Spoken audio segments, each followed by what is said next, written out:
In this video I'm going to explain one of my favorite movie called Parasite. Story be full of mystery, suspense and thrill. So without wasting time, let's get started. Ki-woo Kim is a young man living in poverty in the slums of a nameless South Korean city with his family, father Ki-tae Kim, mother Chun-suk Kim, and sister Ki-yoon. The family lives in a garden unit where they struggle finding a Wi-Fi signal to sneak into in order to get access to the internet to watch TV, get fumigated on, and have to watch men urinating in the alley outside their home. They make ends meet by doing menial tasks such as folding pizza boxes, and even then, get criticized by the pizza employees for messing up the boxes. Ki-woo's wealthy friend Min-hyuk pays the family a visit, giving them a gift, a rock that is supposed to bring those who have it wealth and prosperity.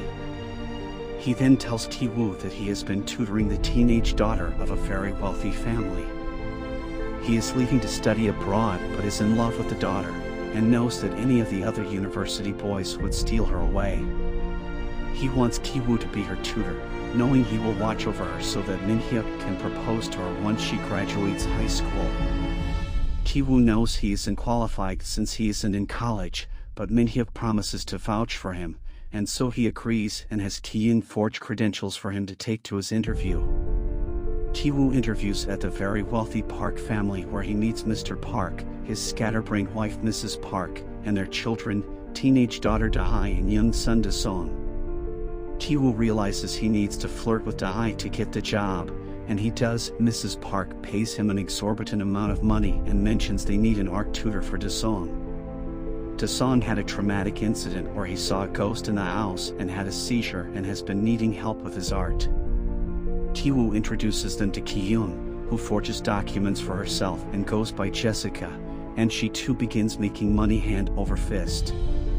When the Park's limo driver takes her home, Ki-yoon leaves her underwear in the car in order to get him fired. She then suggests her uncle as the new driver, who is really Ki-tae. The last position is that of the housekeeper, Moon-kwon. She has worked for the home since before the Park family lived there. She worked for the previous owner, an eccentric architect. In order to get her fired, the Kims exploit her allergy to peaches, causing her to have allergic reactions. They then convince Mrs. Park that she is seriously contagiously ill and cannot be around their son.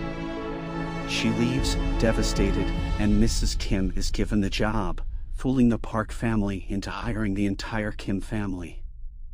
The Kim family enjoys their massive increase of income, and when the Park family decides to leave to go camping for Da-song's birthday weekend, they take the opportunity to stay in the huge Park house for the weekend. They spend the evening drinking and eating and making a mess of the place. When the doorbell rings, it's Moon-kwon. She claims she was fired so quickly she left without being able to get something and just wants it back. Mrs. Kim reluctantly lets her in, and Moon-kwon runs into the basement and begins screaming, opening a secret passage behind some shelves. She goes to her husband, Gun-se-lee, who has secretly been living in the bunker ever since the previous owner moved out in order to hide from loan sharks. She gives him food while Mrs. Kim looks on in horror. She tells Moon-kwon she needs to leave, and as Moon-kwon begs her to let them stay, the rest of the Kim family, who had been eavesdropping, falls off the stairs and into view, and they call each other dad, etc., which Moon-kwon films on her phone, realizing the con the family has pulled. She threatens to send it to the Park family and uses that so she and her husband can force the Kim family to do their bidding. The Kim family manages to get the upper hand on them, getting them into the secret bunker, but the Park family calls. They've canceled their camping trip due to rain and will be home in 8 minutes. The Kims scramble, trying to clean up as much mess as they can, keeping the other two in the basement. They manage to do a good enough job that the rest of the family is able to hide while Mrs. Kim gives the Parks their dinner. When Moon-kwon breaks out and runs upstairs, Mrs. Kim shoves her back down the stairs, where she hits her head and is severely wounded. Moon-kwon and Gun-se-lee are locked in the bunker. Mr. and Mrs. Park end up sleeping in the living room in order to keep an eye on Da-song, who is camping out in the backyard, forcing the Kims to stay under the table, frozen all night, even as the Parks complain about Mr. Kim's smell and then later have sex. Eventually, in the dead of night, they are able to sneak out. They return home to find their apartment completely flooded with rain and sewage. Ki-woo takes the rock, and the family sleeps in a shelter for the night. The next day, Mrs. Park decides to throw an impromptu party for Daesung.